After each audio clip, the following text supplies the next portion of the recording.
+1 class. आज बेटा हम फिजिक्स का यूनिट 3 स्टार्ट करने जा रहे हैं। यूनिट का नाम है लॉज ऑफ मोशन। ठीक है, ये पार्ट ऑफ क्लासिकल फिजिक्स है। किसका फिजिक्स पार्ट है बेटा? क्लासिकल फिजिक्स यानी ओल्ड फिजिक्स जो अपनी है। ठीक है, तो इसको न्यूटन मैकेनिक्स भी बोलते हैं, न्यूटोनियन मैकेनिक्स। यानी कब की बात है? 1642 से लेकर के 1727 के बीच की बात है। यानी ठीक है, क्लासिकल फिजिक्स ओल्ड फिजिक्स है। ठीक है, तो सेकंड यूनिट में हमने क्या पढ़ा था? काइनेमेटिक्स में काइनेमेटिक्स पढ़ा था हमने सेकंड में। काइनेमेटिक्स क्या बताता है? टेल्स अस इफेक्ट बताती है कि बॉडी रेस्ट पे है या मोशन में है। ठीक है, ना वी विल रीड काज, इसका कारण पढ़ेंगे कि ये इफेक्ट जो इसमें आए क्यों आए। इस काज को हम बोलते हैं डायनेमिक्स। ठीक है, क्या बोलते हैं इसको? डायनेमिक्स। ठीक है, यानी बॉडी रेस्ट पे थी तो क्यों रेस्ट पे थी, उसका क्या कारण था, उसको क्या बोलेंगे? डायनेमिक्स। बॉडी मोशन में है तो क्यों मोशन में है, उसका क्या कारण था, उसको क्या बोलेंगे? डायनेमिक्स। जैसे हमने एक एग्जाम्पल ले लिया यहाँ पे। ठीक है, ये कोई बॉडी है यहाँ पे, इसकी नेचुरल वेलोसिटी यू है, इस पर हमने बाहर से क्या लगा दिया? फोर्स। तो फोर्स लगाएंगे तो इसकी स्टेट चेंज होगी बेटा। स्टेट चेंज का मतलब इसकी वेलोसिटी चेंज होगी। ये क्या थी? इनिशियल, अब फाइनल वेलोसिटी क्या होगी? वी। यानी फोर्स क्या है यहाँ पे? काज है। फोर्स ने क्या किया? इसकी स्टेट को चेंज कर दिया। फोर्स ने क्या कर दिया? इसकी स्टेट को चेंज कर दिया। मान लो रेस्ट पे थी, ठीक है, तो मोशन में ला दिया तो इसने क्या कर दिया? इसकी स्टेट को चेंज कर दिया। मान लो 10 मीटर पर सेकंड से चल रही थी, फोर्स लगाने से क्या हुआ? 20 मीटर पर सेकंड होगी इसकी वेलोसिटी। तो इसका मतलब क्या हुआ? तो भी इसकी स्टेट चेंज होगी। ठीक है, वेलोसिटी चेंज होने से इसकी स्टेट क्या होगी? चेंज होगी। तो फोर्स क्या है? काज है यहाँ पे। फोर्स क्या है? काज है। और ये काज ने क्या कर दिया? स्टेट चेंज कर दी। और स्टेट चेंज होने का मतलब क्या आ गया? इसका काज कौन है? फोर्स है। तो इसमें ये पढ़ेंगे हम सारा कुछ। ठीक है, थर्ड यूनिट में क्या पढ़ेंगे कि बॉडी पे जो फोर्स लगे है वो कैसे लगे है, कैसे वो रेस्ट पे आई, कैसे वो मोशन में आई, सारी ये बातें चलेंगी। ठीक है, काइनेमेटिक्स में हमने सिर्फ यही पढ़ा था, इसका काज नहीं पढ़ा। ठीक है, बॉडी रेस्ट पे मोशन में तो पढ़ लिया हमने, लेकिन इसका काज अब पढ़ेंगे। तो फोर्स क्या होता है? Force is that cause which changes the state of body. Force वो काज है जो बॉडी की स्टेट को चेंज कर देता है। ठीक है, चलती हुई गाड़ी के अपोजिट फोर्स लगा दोगे तो बॉडी रुक जाएगी। ऐसा यूनिट फोर्स की न्यूटन होती है। सीजीएस क्या होती है? Dyne, not dyne, dyne. क्या होती है? डाइन। ठीक है, डाइन, डाइन होता है बेटा। Force is a vector quantity. Force क्या है? वेक्टर क्वांटिटी है। यानी फोर्स का फार्मूला लिखेंगे तो आगे आएगा मास इनटू एक्सेलरेशन। डायरेक्शन वही होगी जो क्या होगी? एक्सेलरेशन की होगी। टाइप्स ऑफ फोर्स काफ़ी प्रकार मिलेंगे आपको। ठीक है, पहले सबसे पहला है नॉन कॉन्टैक्ट फोर्स, फिर क्या आएगा? कॉन्टैक्ट फोर्स, फिर क्या आएगा? वीक फोर्स, फिर क्या आएगा? Nuclear force. तो इसमें सबसे पहला क्या आता है? कॉन्टैक्ट फोर्स की क्या टाइप है? कॉन्टैक्ट फोर्स क्या होते हैं? जब बॉडी को टच करके खुद कॉन्टैक्ट में आकर के उस पर फोर्स अप्लाई करते हैं। ठीक है, contact force. Non contact force क्या होते हैं? जब बॉडी को हम बगैर टच किए उसके ऊपर फोर्स लग जाए। ठीक है, वो क्या होते हैं? Non contact. तो ग्रेविटेशनल फोर्स है, देखिए इस यूनिवर्स में 9th में पढ़ा था हमें, प्रत्येक बॉडी दूसरी बॉडी को अपनी ओर खींचती है, तो वो क्या है? नॉन कॉन्टैक्ट फोर्स है। मान लो अपना आम के पेड़ से आम नीचे गिरता है टूट के, तो वो नीचे क्यों गिरा? ग्रेविटेशनल फोर्स के कारण, तो नॉन कॉन्टैक्ट फोर्स है। इलेक्ट्रोस्टैटिक फोर्स यानी फोर्स बिटवीन टू चार्जेस, आप पढ़ोगे +2 में। मैग्नेटिक फोर्स यानी फोर्स बिटवीन टू मैग्नेट्स, आपने कुछ 10th में पढ़ा था, +2 में फिर पढ़ोगे। तो ये दोनों कहाँ पढ़ोगे आप? +2 में पढ़ोगे। ये कहाँ पढ़ोगे? +1 में पढ़ोगे, 9th में एक बार आपने पढ़ा था। नॉन कॉन्टैक्ट फोर्सेस कौन से होते हैं? जिनको हम बॉडी को टच करके, ठीक है, बॉडी को टच करके स्पर्श करके जो फोर्स लगाते हैं उसको कॉन्टैक्ट फोर्स बोलेंगे। टेंशन फोर्स है। ठीक है, स्ट्रिंग में, रस्सी में जो फोर्स होता है उसको बोलते हैं। नॉर्मल रिएक्शन फोर्स है। ठीक है, स्प्रिंग फोर्स है, स्प्रिंग में जो फोर्स होता है। फ्रिक्शन फोर्स है, ये सारे क्या हैं? कॉन्टैक्ट फोर्स हैं। ठीक है, वीक फोर्स। ठीक है, तो ये आपने केमिस्ट्री में पढ़ोगे आप, वैन डर वाल फोर्सेज पढ़े होंगे, रीड इन केमिस्ट्री, ये केमिस्ट्री का टॉपिक है, वीक फोर्स। ठीक है, न्यूक्लियर फोर्स आप +2 में पढ़ोगे, फोर्स ऑफ अट्रैक्शन और रिपल्सन। ठीक है, यानी न्यूक्लियस के अंदर क्या प्रोटॉन और न्यूट्रॉन जो होते हैं वो आपस में बाइंड करके रखते हैं। ठीक है, एक फोर्स के द्वारा, जिसको क्या बोलेंगे? Nuclear force. ये भी आप +2 में पढ़ोगे। यानी +1 में क्या पढ़ेंगे हम? ये पढ़ेंगे सारे। ठीक है, +1 में ग्रेविटेशन पढ़ेंगे, बाकी सारे ये केमिस्ट्री में पढ़ेंगे, ये +2 में पढ़ेंगे, ये दोनों +2 में आएंगे। ठीक है, तो सबसे पहला है ग्रेविटेशनल फोर्स। इसकी डिटेल जो हम पढ़ेंगे यूनिट नंबर 6 में भाई। ठीक है, अब थोड़ा सा डिस्कस करेंगे। 6 में पूरा ग्रेविटेशनल टॉपिक है अपना, पूरा यूनिट है। Attraction between two object due to virtue of their masses. दो ऑब्जेक्ट के बीच में जो अट्रैक्शन होता है, विर्च्यू का मतलब किसके द्वारा? उनके मासेज के द्वारा। ठीक है, क्या कहलाता है? Gravitational force. Acts towards the centre of the earth, ये बात इंपॉर्टेंट है। ये हमेशा किस तरफ एक्ट करता है? अर्थ के सेंटर की तरफ। ठीक है, कहीं से बॉडी कहीं भी हो, चाहिए ये फोर्स कहाँ किस तरफ लगेगा? अर्थ के सेंटर की तरफ। कई बार इसको ये भी लिख देते हैं 1 kg फोर्स, 1 kgf। ठीक है, तो 1 kg आपको किसके बराबर होता है? 10 न्यूटन और 9.8 न्यूटन। ठीक है। यानी if g is equal to ये वैल्यू दे रखी हो तो के जी एफ कहीं भी लिखा मिल जाए तो आपको क्या कर दो, उसको सीधा क्या लिख दोगे, 10 न्यूटन है। 1 के जी का मतलब 10 न्यूटन। जी की वैल्यू कितनी है, 10 या 9.8। ठीक है। यहाँ पे 2 के जी दे रखे हो तो 2 इंटू 10 कर दो, ठीक है, इतने न्यूटन आ जाएगा। तो न्यूटन में कन्वर्ट करने का तरीका है। देखिए ये कोई बॉडी है जिसका मास है, तो इसका ये अर्थ है, अर्थ का ये सेंटर है, सेंटर की तरफ इसका वेट कहाँ जाएगा, जा रहा है, weight is equal to mg, उतना 9th में पड़ा था। यहाँ पे बॉडी आ जाए तो इसके सेंटर की तरफ लगेगा फोर्स, यहाँ पे आ जाए तो भी सेंटर की तरफ। यानी बॉडी कहीं भी हो, ग्रेविटेशनल फोर्स हमेशा सेंटर के, अर्थ के सेंटर की तरफ लगता है।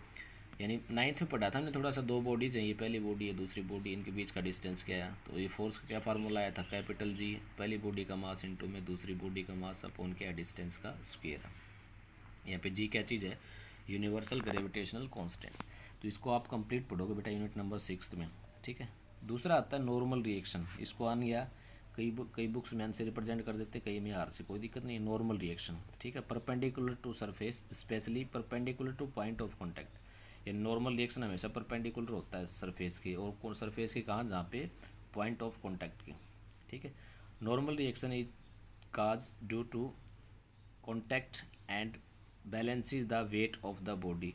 नॉर्मल रिएक्शन क्या है, किसके द्वारा आती है, कॉन्टैक्ट होने के कारण, और किसको बैलेंस करती है, बॉडी के वेट को बैलेंस करती है नॉर्मल रिएक्शन।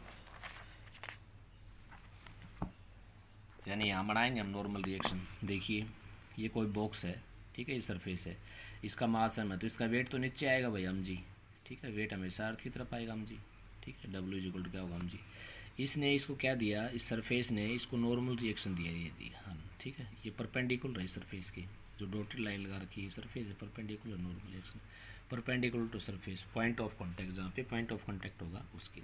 ठीक है। और ये नॉर्मल रिएक्शन किसने लगाया है, ये देखिए सरफेस ने नॉर्मल रिएक्शन दिया इस बॉडी को, लेकिन ये जो बॉडी है नॉर्मल रिएक्शन देगी सरफेस को अपोजिट। ठीक है, दोनों कैंसिल नहीं होंगे, दोनों अलग अलग बॉडीज़ के ऊपर। ये रहा, देखिए कोई बॉडी यहाँ रख दिया, बॉडी की शेप ऐसे है, तो इसका क्या हुआ, नॉर्मल रिएक्शन ये गया। ठीक है, perpendicular to surface, normal reaction ये गया परपेंडिकुलर टू सरफेस। ठीक है। ऐसे कोई बॉडी है तो, ठीक है, ऐसे कोई शेप है तो इस पर बॉक्स रख दिया जिसका मास कितना है, m है। कितना मास है इसका, m है।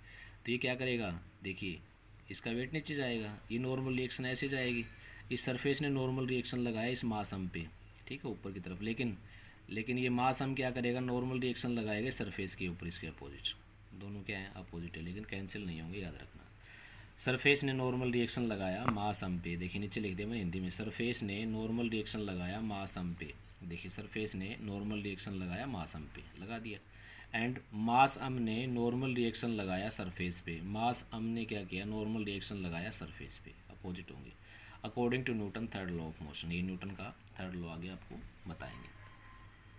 टेंशन है भाई अगला, टेंशन फोर्स है, तो नॉर्मल रिएक्शन फोर्स वाला आपको पता लग गया कैसे लगाएंगे। ठीक है। टेंशन है भाई, टेंशन स्ट्रिंग में हो सकती है, रोड में हो सकती है, चेन में हो सकती है। टेंशन का मतलब होता है खिंचाव वाला फोर्स। ठीक है। तो देखिए ये कोई मास है, यहाँ से लटका हुआ है भाई, यहाँ से कुछ सपोर्ट बांध रखी है, रस्सी से लटका हुआ है। ठीक है, ये मास, तो इसका वेट नीचे जाएगा mg, और टेंशन क्या जाएगी, ये रही, ये टेंशन है स्ट्रिंग में। ठीक है। Direction of tension is always away from the point, और छाता कॉन्सेप्ट, टेंशन की जो डायरेक्शन होगी वो हमेशा अवे फ्रॉम द पॉइंट होती है। डायरेक्शन निकालना सीख लो भाई, यहाँ टेंशन देखना है तो यहाँ से अवे फ्रॉम द पॉइंट या छाता खोल दो। अच्छा भाई क्या हुआ, क्या है, direction of tension is all away from the point, और छाता कॉन्सेप्ट याद कर लो आप, जहाँ भी आपको टेंशन देखनी है ना वहाँ बैठ के छाता खोल दो, बरसात वाला छाता। ठीक है, जिस तरफ छाता जाएगा वही टेंशन है। देखिए यहाँ पे बैठ का मैंने छाता खोल दिया, ऊपर गया छाता, ऐसे ही होता है, ये टेंशन हो गया। ठीक है। String chain lead to tension chain, जब तक स्ट्रिंग सेम रहेगी, रस्सी सेम रहेगी, ठीक है, टेंशन क्या रहेगी, सेम। दुनिया में कहीं भी चले जाना आप, जब भी स्ट्रिंग चेंज हो जाएगी तो टेंशन चेंज हो जाएगी बेटा। ठीक है, याद कर लो ये point. Tension remain same until string remain same, tension क्या रहेगी, सेम रहेगी जब तक स्ट्रिंग क्या रहेगी, सेम रहेगी। As long as string is massless, जब तक स्ट्रिंग क्या है, मासलेस है। देखिए हमारे सिलेबस में 99% केस में क्या रहेगी, स्ट्रिंग मासलेस रहेगी बेटा। हम जितनी भी स्टडी करेंगे वो स्ट्रिंग क्या होगी, मासलेस होगी। 99 केस में क्या होती है, मासलेस होती है इन आवर सिलेबस। ठीक है, तो 2 बात याद रख लो ये। ठीक है, टेंशन की डायरेक्शन हमेशा अवे फ्रॉम द पॉइंट होती है, छाता खोल दो बैठ के वहाँ। ठीक है, स्ट्रिंग चेंज हो जाएगी तो टेंशन चेंज हो जाएगी। जब तक स्ट्रिंग सेम है तो टेंशन क्या रहेगी, सेम रहेगी। 3 बात याद रख लो। देखिए जैसे ये मैंने कोई मास आम लटका दिया, ठीक है, एक रस्सी ये है, एक रस्सी यहाँ से बांध रखे है, इसको 2 जगह से बांध रखे है इस मास को, ठीक है। इसका वेट क्या हुआ, जी नीचे जाएगा, वेट हमेशा वर्टिकली डाउनवर्ड होता है toward the centre of the earth. इसमें टेंशन यहाँ पे देखूँ तो यहाँ बैठ के मैं छाता खोल दूँगा तो अवे फ्रॉम द पॉइंट, देखिए अब यहाँ पे टेंशन देखूँ तो अवे फ्रॉम द, इसको मैंने T1 माना। T1 क्यों माना भाई, स्ट्रिंग सेम है, स्ट्रिंग सेम है तो ये भी T1 होगा, ये भी T1 होगा। यहाँ पे टेंशन देखिए, स्ट्रिंग चेंज होगी तो टेंशन चेंज हो जाएगी, T2 होगी। यहाँ पे बैठ के मैंने छाता खोल दिया, ये टेंशन की डायरेक्शन होगी। यहाँ पे बैठ के मैंने छाता खोल दिया, ये टेंशन की डायरेक्शन होगी, यानी अवे फ्रॉम द पॉइंट होती है। ये छाता वाला कॉन्सेप्ट याद रख लो, ठीक है। ये रहा, ये देख लो, यहाँ से बांध दिया, ये मास M1, ये M1 और ये M2, ठीक है। इसके ऊपर फोर्स लगा दिया है कोई भी, ठीक है। तो यहाँ पे टेंशन देखो तो क्या हुआ, T2। यहाँ पे देखना हो तो क्या बोलेगा, T2 बनेगा, अवे फ्रॉम द पॉइंट। यहाँ पे देखूँ तो T1 मान लिया मैंने इसको, यहाँ पे देखूँ तो T1, क्योंकि स्ट्रिंग सेम है। यहाँ पे स्ट्रिंग ये और ये चेंज होगी तो टेंशन चेंज होगी। यहाँ पे देखूँ तो बेटा टेंशन क्या हो जाएगी, T3, क्योंकि स्ट्रिंग क्या होगी, चेंज होगी। बिल्कुल आसान है, छाता कॉन्सेप्ट याद रख लो आप। ये रहा, ठीक है, ये रहा, देखिए ये सरफेस है।